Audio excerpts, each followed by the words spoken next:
Welcome to the Diaspora Chiefs podcast, soon to be the Diaspora Entrepreneurs podcast. The story behind that is coming very soon. But today we have an amazing guest, an amazing human being on this podcast today. And she currently lives in Doha and Qatar, very beautiful place. I wish she's going to tell us about that in a minute. Welcome, the lovely Carla Magdalene. She's an educator. She lives in Doha. She's a diasporan anyways from the United Kingdom. Her background, she's going to speak about it. And ladies and gentlemen, welcome Carla Magdalene. Thank you. It's my pleasure to be a guest on your podcast. So how is the lovely Doha today? It's amazing. It's such an amazing place. There's always something new being built or going up around you. It's really a really interesting place, and the weather is really nice. Not like everywhere else at the moment. It's quite cold, but here it's kind of it's around 20, 25. So it's like British summer, but that's the temperature we have now. So it's a pretty cool place to be. Yeah, what made you choose that location, anyways? I kind of feel like I didn't choose it. I feel like it chose me, because I'd never heard of Doha until about a month before I got an interview for a job here. I was looking at working overseas, and I just ended up here. Really, it wasn't by design. It wasn't by on purpose, but I feel like it was by design, because once I got here, what I thought I was going to be doing completely changed, and then I ended up doing something else. And I feel like that was just the way it was meant to be, because now I'm just really happy in what I'm doing, and it's growing and expanding. So I feel like the place chose me for that reason, because I just wouldn't have found myself in the middle of the desert in a place called Doha. It just wasn't part of my life plan. That's interesting. That's an interesting one. So what do you currently do in Doha? I work as a special educator in the Aspire Academy, which is the home of the 2022 World Cup. So we are the school that's producing the teams for the World Cup. And it's a special school that's designed for boys who are talented in sports. They're all sports athletes. Some of them play football. Some of them are athletes, runners, sprinters, throwers, all of that. We have kids who do fencing. And other sports with federations locally. And my job basically is to work with the students that come in that are struggling with their English language, because we have a specialized curriculum program here. Because the boys face so many demands with their sports, we have to work with them in a very special way in order to push them academically. I have a background in special educational needs, and I can work with students who are extremely gifted at one end of the spectrum, and also students who are struggling academically. And most students are a mixture of both. So that's what I do on a day-to-day basis. I design interventions and learning programs for student athletes. Wow, that is that is very challenging. I would say exciting as well. How do you find it? Is it very fulfilling?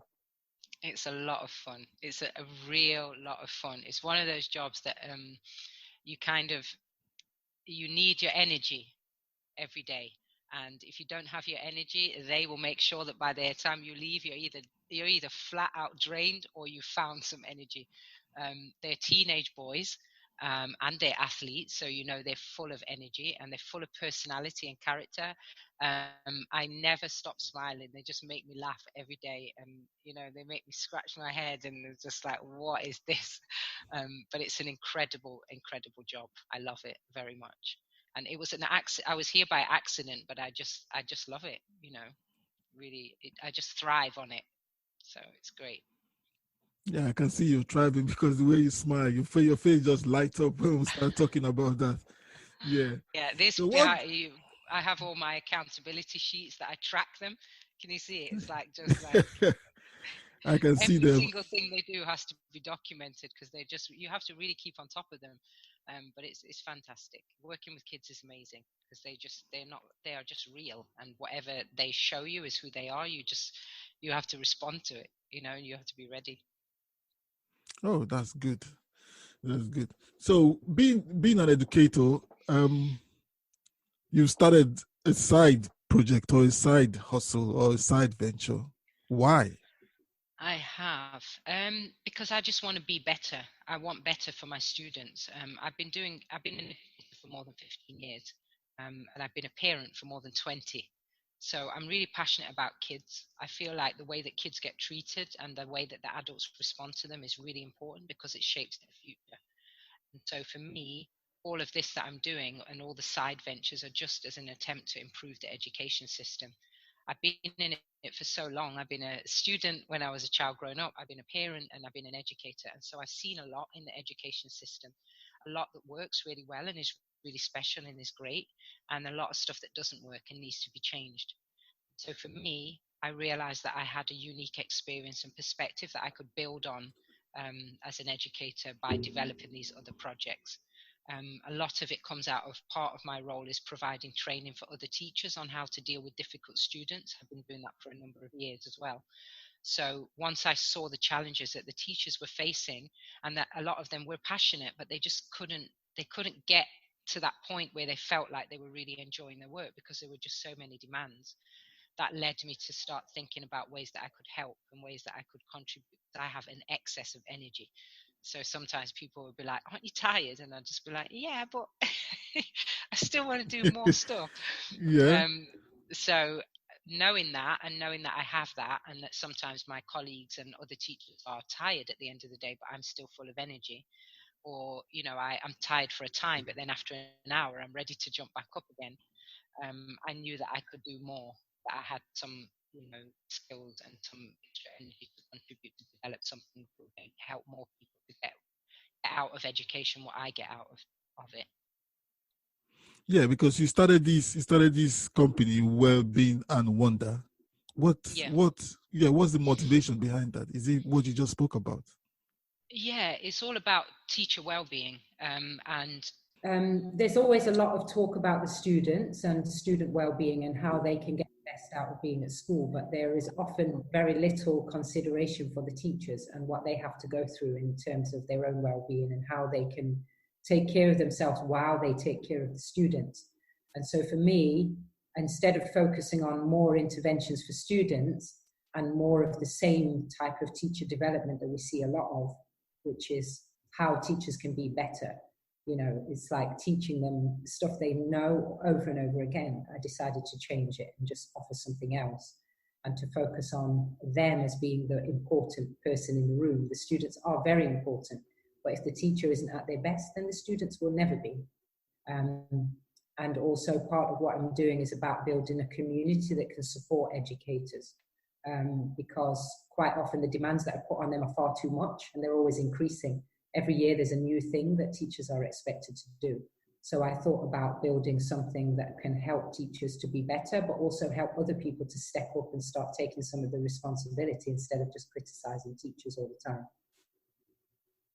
So your main focus is on teachers.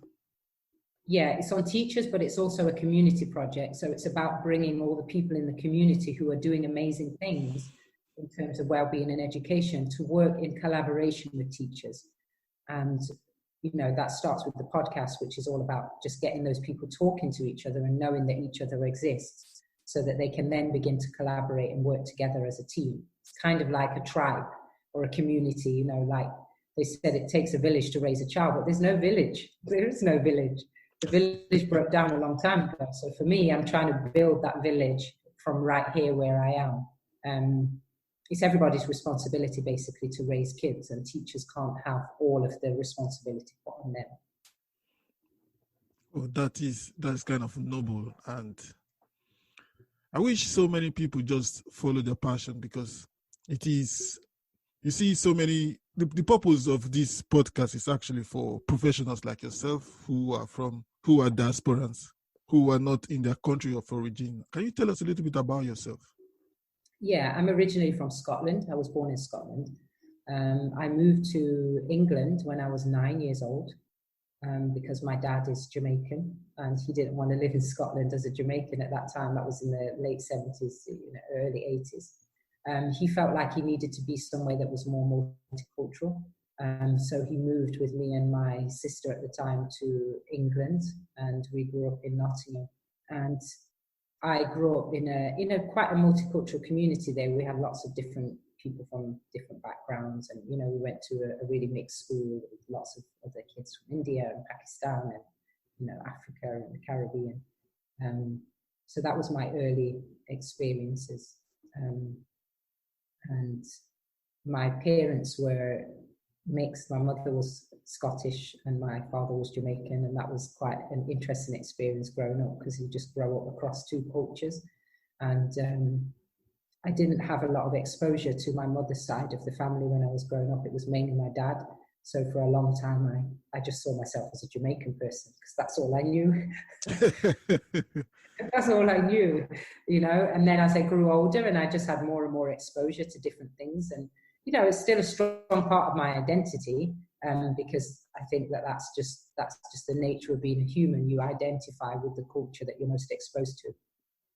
So yeah, my experiences kind of, you know, have been quite diverse from a young age. Yeah, I can see that. Was that one of the reasons you kind of try to explore outside the UK? I think so. Yeah, I think so. I was always captivated by my dad's story and why he would pick up himself and leave Jamaica and go to England. I never understood it, because I always thought that England was such a dull place when I was growing up as a child. So I think that his traveling spirit was in me, and I always wanted to travel. And as soon as I got a passport, I didn't get a passport until I was in my 20s, actually. My first holiday was in my 20s. But I remember thinking about my children at the time, them traveling, and they were so young. And I was thinking, wow, imagine if I'd traveled when I was their age, it would have been great. And then when I traveled with my son, the first time I took him abroad, he was 6 months old. And I think that was when I really realized that I wanted to live abroad. I didn't just want to travel and see different countries. I wanted to experience what it was like to live in a completely different place. And so I started searching different countries where I could go and things like that. And it was a big search. I applied for jobs all over the world, and then eventually ended up in Doha. Eventually, Doha called you. And now you're changing the world. That's the power of being a diaspora. You can travel, you can pick your bag, you can just go anywhere and plant a flag and change the world. Now you are changing the world. You are changing the world through your current business, which is being Wellbeing and Wonder. Was there any defining moments in your experience that you could share more light on? Yeah, definitely. The defining moment came when I reached a point where I was burned out as an educator. I always thought that I had more than enough energy to get me through my career as an educator. But very early on, I used to say that if I ever got to a point, I used to see these tired teachers when I first started. And I started when I was quite young. I was in my early 20s. And I used to see these tired educators who were like 40, 45, you know, that kind of thing. And they've been teaching for years.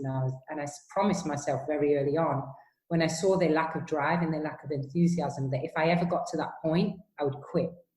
Because I would never want to be that teacher who stood at the front of the classroom and made the students feel like they weren't welcome just because I was tired and worn out. And so, of course, as life always throws you a curveball, I did get to that point where I was tired. And I felt like I was worn out from teaching. And the type of teaching I do is not regular classroom teaching. It's very intense. So I work with students who often they don't want to be there from day one. They don't want to be there because they've had bad experiences. And so I have to really connect with them as a human being first before I can get any academics out of them. So I reached that point probably quicker than a regular classroom teacher would, because it was so intense. And it started, I think, around 3 years ago when I started to find that I was just too tired to go to work, physically drained, emotionally drained.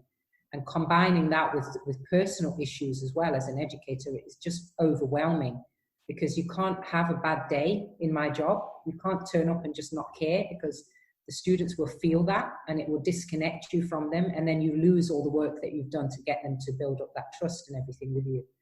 So that was around 3 years ago I first noticed that pattern, and I was watching it, and it would come along at the end of every semester. I would just feel exhausted and just like really worn out and just over the job and over the boys and over everything. But I think it all came to a head, and I was trying different things. You know, I was taking care of myself. I was doing courses in well-being myself, trying to learn first to apply it to myself. That's how I first got the passion for well-being. It was applying it to me in my own life. And it all came to a head last year where I had, you know, I put my notice in for my job a couple of years ago, and then I changed my mind because I felt like I didn't know what I was leaving it to go and do. I felt like it was me, and I just needed to figure out how to make it me. But then at the beginning of last year, 2019, I found out I was quite sick. I went for a checkup about something, and when I went to the doctor had told me that I was really ill and that I needed to take some time for myself and just to recover from an injury that I'd been suffering from for a long time. And it was at that point that I realized that I had to walk the walk before I could talk the talk. So I'd had these ambitions of going out and talking to teachers about well-being as a result. But then I realized that until I'd actually taken care of myself properly and corrected my own health situation and then got back, you know, my strength, it was only then that I would be able to take that message to other people. So I was off work for 6 weeks. I had multiple surgeries to correct, you know, health issues that I had. And then after I'd had that 6 weeks and had the reflection, I considered again, am I going to quit teaching? Because this is just too much. I had to come back on a reduced timetable for the rest of that academic year. And even after the summer, I wasn't sure if I was going to come back to teaching full time. I felt like I just wouldn't be able to do the same pace anymore.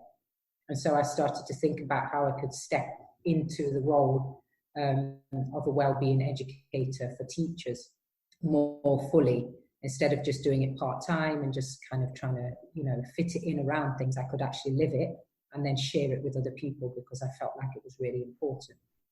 And so that's what happened. I got sick, basically, like a lot of teachers do. But instead of quitting, I decided to get well and come back and help other people. The skills that I'd learned from working with really difficult students and share them with other teachers, and how I could create a community that would help us as teachers to do our job. Because I realized when I was reflecting on my own experience that what had happened was that I'd kept trying to do things by myself as an educator because it was my responsibility to look after my students. But that the expectations that were being placed on us and increased every year were too much. It just wasn't realistic to expect us to be able to do those things and take care of ourselves. And actually the people that really suffer in the long run are the students, because what happens is eventually when teachers have had enough, they just quit. And that cycle becomes something that students are exposed to year in, year out. And over a certain number of years, they disconnect from the system because there's no human connection. Nobody stays with them and sees the course. You know, some teachers quit mid-year because it's just too much. And I wanted to find what we could do to stop that from happening. And also what I noticed was that there was a lot of passion for other people in other professions. And, you know, other professions get all this marketing and all this glamour and everything around it. But then educators who do the most amazing job in the world just are in the background all the time. It's not considered glamorous. It doesn't pay high. No one markets it. There are no documentaries about it. I remember Googling, you know, documentaries about teacher wellbeing, and there weren't any. So I was like, oh, okay, we need to make some. We need to document the story of education because it's important. It affects everybody. So for me, I just started to think of ways that I could expand my work. And I knew that I wanted to train teachers. I knew that I wanted to talk to teachers, to take the show on the road, basically, in a way that no one else had ever done. And I just started to think of creative ways to do that. I can see so much energy when you started talking about that, because I see that this experience you just spoke about now, about your defining moment with so much professionals from the African and Caribbean background, or mostly diasporans, who, because they are like doctors or because they are these professionals, they work very challenging jobs and challenging times. They don't have time for themselves, for their own well-beings. And I think what you're doing is so amazing for the teachers and people you're going to impact. So would you say when you shifted to starting these Wellbeing and Wonder. Would you say that was, how can I say this now? Would you say that was, you felt really good about yourself? Definitely, yeah. There's something about life, when you're living your life and you feel like you should be doing more, but you're not doing more, that also adds to your stress. That's what I realized. Sometimes we think we don't have energy to do more, but what we actually have is a stagnant energy. We have an energy that's collected inside of us that we're not doing anything with it. And it's like a burden on your back. And the only way you can find out how much energy you've got and how much you can give is to keep giving, and the more you give, the more energy you get. It's like, it's a beautiful thing. So for me, I just feel like you can always do more, but it's just how you do it. Maybe it's not doing more work, maybe it's just talking to more people. And that's what I wanted to do. I just wanted to talk to more people and give them a chance to talk to each other, because that's how things get done. It's when people start to talk and share their experiences that things in the world really start to improve for the better. So that's where I started to put my focus. It was on the communication and the community. And then that really makes you feel good about yourself, because you realize that what you're doing is connecting people to each other. And now they're supporting each other and they're helping each other. And you can feel good about knowing that you did that, you made that initial connection. So I feel really good about myself. And I feel like the more I'm doing, the more I'm healing myself. That's how the impact it's having on me and how I feel about myself. If you want to advise someone who is on that state that you were, that you came out of shining, what would you say to that person? What I would say to them is to remember the reasons why they chose to do what they chose to do. So if they're a teacher and they find themselves stressed out and fed up and feeling like they want to quit, they have to take themselves back to that day when they first decided to be a teacher, or back to that day when they first realized they were a teacher. That day when you first got your first job and you put on your best outfit and you felt really proud of yourself, or the moment when you graduated from university with your degree and you were full of dreams and full of goals and full of aspirations of taking good things into the world and doing an amazing job. I think people lose sight of that sometimes when the pressure hits. And it doesn't matter how much you love your job, there's always going to be days where you're going to have that feeling where it just loses its color. And I think that you always have to go back to that point and remember why you chose to do that thing. But then there's also a part of it where you have to look at yourself as a complete person and know what your talents and skills are, and try and connect that into your job.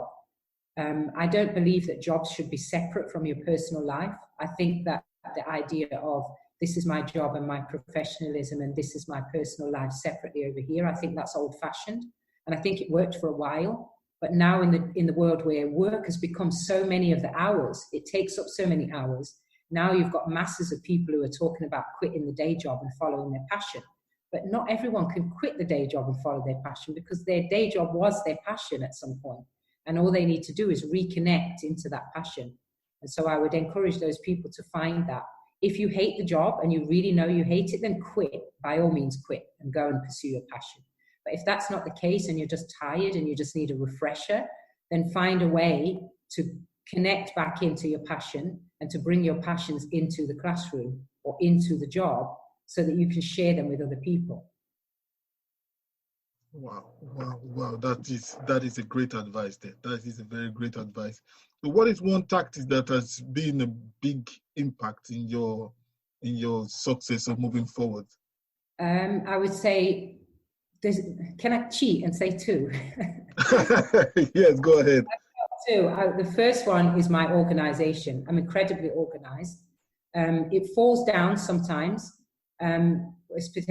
especially when I'm tired or I'm overwhelmed by tasks or I'm sick or something and I fall behind.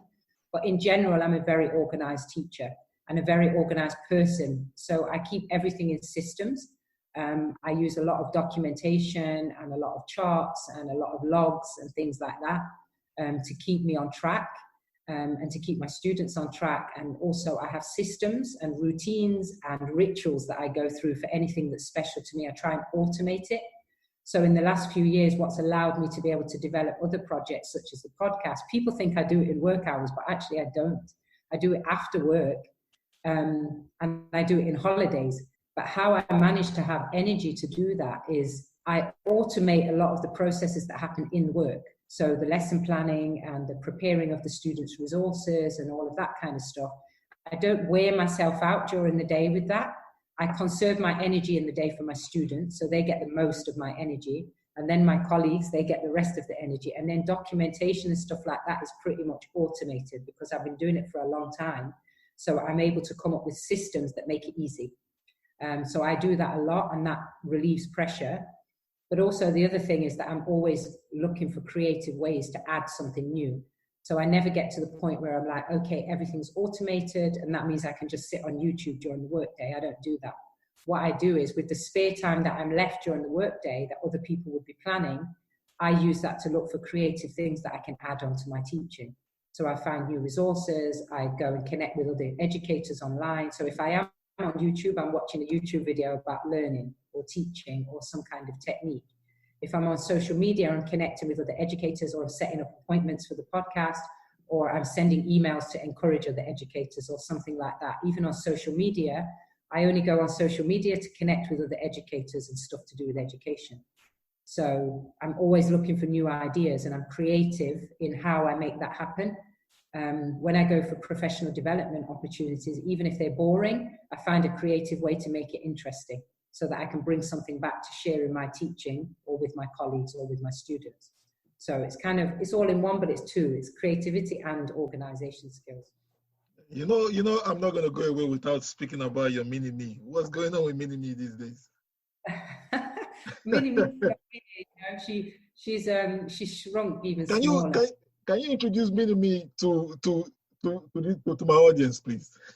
Yeah, MiniMe is my previous self. She's like a little doll, and she represents the previous self that I identified. I went on a coaching workshop when I was going on this journey of how I could get over my fear of public speaking. I joined Toastmasters and I joined Broadcast Yourself London Real, and I also did a lot of other self-development workshops and coaching online and offline. And one workshop I went to, it was by a company here in Doha, and it was about overcoming speaking saboteurs, public speaking saboteurs. And they gave us this exercise to do where we had to go back in our history or in our childhood or wherever and identify the point at which we got stuck with speaking in public and telling our story. And they gave this really nice illustration about how to do that. And for me, being a visual and creative person, I identified that as a little doll. And so I went out from that workshop and I bought a little doll. And I kept the doll as a representation of a small version of me, quite literally. And the doll's quite significant because it's a doll from a movie. I think it's called Frozen. And there's a famous song. Anyone who's got kids knows the song. Let It Go. So I got the little doll from Frozen, Let It Go, as an image for me to let go of that person. And I called it MiniMe. And then, as you know, as a fellow podcast, person, on the Broadcast Yourself group, we had to create an alter ego.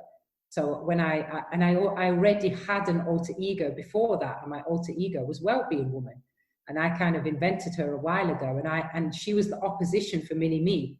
So I'd already been through this exercise of creating an alter ego called Wellbeing Woman and putting her in a battle against MiniMe. And I kept MiniMe as just a reminder of how far I'd come. And wherever she is, she goes in different places. Sometimes I take her with me to places in the bag or whatever, just as a reminder. And sometimes she's at home. But whenever I see her, she's a reminder of the version of me that always used my fear of speaking in public and the fact that I was shy and didn't really like to talk. And I had quite a quirky personality that I felt like people didn't really get me, so I kept silent for many years, and she's there as a reminder of that it's not a good thing to keep silent, even if you're going to be judged, or not everyone's going to like you, but you're not there for the people who don't like you, you're there for the people who do, so you have to speak. And that's kind of like the story of MiniMe. So Are we looking forward to a life-size statue of Wellbeing Woman? I'm her. I'm the life-size statue of Wellbeing Woman. So wherever I will be, that will be Wellbeing Woman. That's who I see myself as now. Good. So we've spoken about so many stuff, and I am so grateful for you to be on my podcast. And what are the 3 favorite tools that you use on a daily basis? Okay, so my 3 favorite tools, they change. In all honesty, it depends on the day and what I need. Or let me rephrase that. What are the 3 favorite tools that you use to support your passion business now, your well-being and wonder business? Yeah, at the moment, my absolute favorite tool has got to be my phone, because I'm using it for so much. I'm using it for social media, I'm using it for recording, I'm using it for ideas. So I'm not a big phone person, and that's kind of new. It's emerged lately, but now I realize how much when you're doing something high profile and something in the public, you really need your phone. So my phone has stepped up into, one of my tools, but also notebooks. I can't live without notebooks and planners because I'm really organized, and I do like organizing on the phone, but only for certain tasks. I'm a writing person and a creative, so I need a notebook or different notebooks with me. I have 3 with me at the moment. I have an ideas book, I have a scheduling book, and I have another notebook that has like business cards and things in it. So that's important. But also I think in terms of my well-being, a tool that I've noticed gets me through is just like snacks and coffee. I can't. Snacks and coffee. I have rituals for coffee. And I work in the Middle East. So in the Middle East, when you work in an office job, you have on the phone a speed dial for a coffee man who can save your life at any moment by bringing you your favorite coffee. So my coffee is stockpiled in the pantry, and I just have to sit here at my desk and just call, "Good morning, how are you? Can I have my coffee, please?" And he knows exactly how to make it as well. So that helps me get through the day. Coffee is just like one of my pleasures. I love coffee. And snacks, healthy snacks. I always have healthy snacks with me. And that helps me when I'm busy as a teacher, but also when I'm on the go running from work to go and see a podcast guest or to make some kind of connection for the business or something like that. Having healthy snacks and a flask of coffee just helps me to get through the day and feel grounded. I thought you wanted to mention your essential oils now. Yeah, my essential oils as well. Actually, as we speak, behind me, I have an oil burner. It's like a diffuser, and it diffuses essential oils into the air. It came from, I've loved aromatherapy for many years. I've been practicing it for many years. So I use different oils for different things, but I always make sure that my room, because it's my classroom and my office, I always make sure it smells inviting. So I'm known here by students and some members of staff as somebody that has a very nice smelling room, because I diffuse essential oils into the atmosphere, and it just helps to calm me down and just connect me to the world, and it just makes the room welcoming for people who are coming in as well. So it's for my well-being and for other people's. Yeah. We've been together now for about 8 weeks, on an 8-week program now with Brian Rose, Broadcast Yourself, and we're kind of like a tight-knit family now. So moving forward in the next 90 days, what are your goals in the next 90 days for your business? Well, in the next 90 days, I'm just trying to keep the momentum that we got from the course, because we got a really nice pace going. The speed of the course was such that we didn't have time to procrastinate and just like not get things done. So over the next 90 days, I just want to keep that flow going. I want to keep booking my guests and keep having, getting the interviews done and getting the episodes uploaded and just connecting with people in the community. But also I learned a lot about social media on the course. I wasn't a user of social media before. I'd started accounts a number of times, but never really kept up with them because I felt like it wasn't important. But now I feel like it's a main way that I connect with people online. A lot of people have started to approach me and ask me about the business and ask me about the coaching and ask me about how they can have me in their school and all of that kind of stuff. So I'm really interested in just following up all those people over the next 90 days and continuing to book guests and connect with people online and just establish a strong routine away from the course based on what we learn that can help me to just keep going forward and building from there. I've also got some workshops over the next 90 days, and instead of just doing those workshops and then going back to my office, I will plan to do those workshops and then talk about them on social media and share them with people so that they can benefit from what we learned, and also get my head around YouTube. I did upload on YouTube the launch video, and I quite like that, and some people were really happy with that. And they mentioned to me at the beginning, my mini audience, when I was asking them about the podcast, they had said to me, no, Carla, we really think you should do video, because you're much more engaging on video, because we know you personally, and we know that face-to-face, you are much more energetic than you sound on just a podcast. So I'm really trying to get my head around YouTube as well, and just kind of launch a few videos there and just get some interaction happening on YouTube. So over the 90 days, that would be what I'm focusing on. That is fantastic. So can you just tell us, we're running up now, so about your podcast and where they can find you? So my podcast is called Wellbeing and Wonder. You can find it on Anchor, iTunes, all the main platforms for podcasts. You can also just Google me and find me on LinkedIn. You can find me on Facebook, and you can find me at Carla Magdalene on Instagram. Connect with me, tell me your stories, tell me about your school life, what you liked about school, what you didn't. I think that my name is quite rare, Carla Magdalene, so if you just stick me in Google, I'll come up somewhere. And my podcast is on iTunes and Spotify. They're the two main platforms, but they are available on many others as well. All right. Thank you very much for spending this morning or this afternoon with us. We are in the morning in the UK while you are in the afternoon in Doha. So it's been an amazing time chatting with you, and I'm very, very grateful, and I wish you all the best in your journey to helping lots and lots of teachers and creating the well-being community. So I am grateful for you to be here today. Thank you very much, Carla. It's my pleasure, and I wish you the same on your journey as well, and that we just keep connecting with each other and sharing our messages. No worries. Thank you very much. Bye. Thank you. So, diaspora entrepreneurs, there are different ways for you to create the lifestyle that you want. You don't necessarily need to change a profession. You can as well just go in deep and start helping others in your profession, just like Carla did.